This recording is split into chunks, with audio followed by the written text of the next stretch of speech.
আজকে সকালে একটু খিচুড়ি খেতে মন চাইলো, তাই খিচুড়ি রান্না করতেছি। এখানে মুরগির পা, মাথা, তারপরে গিলা এগুলো দিয়ে, মানে যখনই আমরা মুরগি আনি তখনই আম্মু এগুলোকে আলাদা করে অন্য একটা পলিতে রেখে দেয়।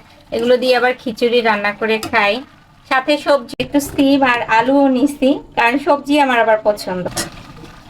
আর সবজি ছিল না তাই দিতে পারি নাই, যা ছিল তাই দিলাম। সবজি খিচুড়ি কিন্তু অনেকেরই পছন্দ, কিন্তু আমি সবজি খিচুড়ি বললেও একটু গোশ না দিলে কেন জানি ভালো লাগে না।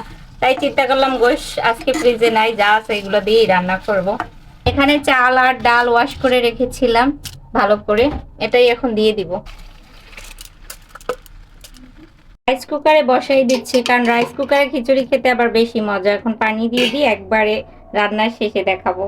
এই যে আমার খিচুড়ি হয়ে গেছে। খিচুড়িতে আবার একটু জলপাইও দিছিলাম, কারণ জলপাই আবার আমার অনেক পছন্দ। এখন একটু বেড়ে নিচ্ছি।